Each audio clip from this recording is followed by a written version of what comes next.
टपकती छतों के नीचे देश का भविष्य पड़ने को मजबूर, जिम्मेदार विभाग देखकर भी कर रहा है अनदेखी। रेनवाल क्षेत्र में एक और जहां लोग बारिश से परेशान हैं, वहीं सरकारी स्कूलों के हालात ऐसे हैं कि छतों से बारिश के चलते पानी टपक रहा है। ऐसे में बच्चों को परेशानी का सामना करना पड़ रहा है।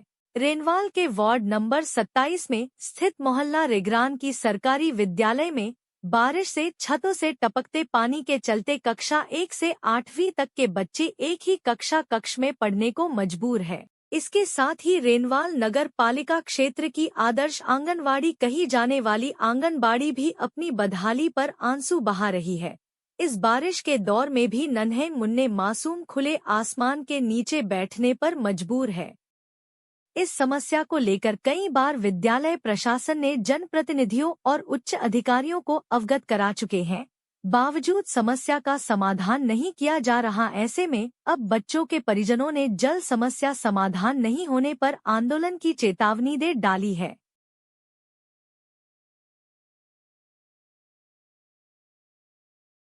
देखो, बारिश के मौसम में हमारे जो एक छत है ये टपकती रहती है और सिर्फ 8 कमरों में से एक कमरा ही सेफ है, जिसमें हम बरसात के मौसम में बच्चों का अध्ययन करवाते हैं। अभी तो राज्य सरकार के आदेशानुसार बच्चों का अवकाश है, इसलिए बच्चे नहीं आ रहे और बारिश होते ही पूरे कमरे पानी से भर जाते हैं। और शिक्षा विभाग हमारे यूसीओ सर और सीबीओ सर को भी इस मामले में अवगत करा दिया गया है। हर साल ये स्थिति रहती है, परंतु अभी राज्य सरकार की ओर से पानी की व्यवस्था के बारे में कोई ध्यान नहीं दिया गया। देखिए, नगर पालिका किशनगढ़ रेनवाल में एकमात्र स्कूल है जो SC/ST में संचालित है और इस स्कूल का नाम मोहल्ला रेगरान है। यहाँ 8 कमरे बने हुए हैं, 8 कमरे टपक रहे हैं, बिल्कुल सीलन है।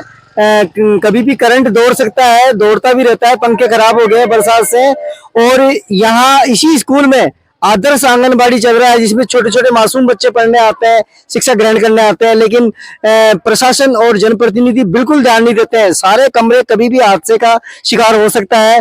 प्रशासन जिम्मेदार है और जिम्मेदार रहेगा। अगर जल्दी ही इन कमरों का, छतों का इलाज नहीं किया गया तो यहाँ लोग इकट्ठे होकर जन आंदोलन छेड़ सकते हैं और बच्चों की सुरक्षा के लिए आवश्यकता के अनुसार कदम उठाए जाए। हमने जनप्रतिनिधियों को भी सबको सूचना दे रखी है कि पूरी स्कूल के और आंगनबाड़ी का कमरा जर्जर हो रहा है, उसका किवाड़ भी टूटा हुआ है, बाई बारने सब टूटे हुए हैं, छत पानी टपकता है, पंखे में पानी चला गया है और उसमें करंट भी आ रहा है। तो बच्चों को बैठाने की कोई जगह नहीं है, इसलिए बाहर इस मौसम में भी बाहर बैठा रखे हैं बच्चों को। आपकी प्रशासन से क्या मांग है? प्रशासन से यही मांग है कि हमारे कमरे की स्थिति को सुधारा जाए। इस संबंध में आपने किसी को पत्र वगैरह लिखा? किसी प्रकार की अगर कोई घटना हो जाती है तो वो फिर हमारी जिम्मेदारी नहीं रहेगी, ये प्रशासन की जिम्मेदारी रहेगी।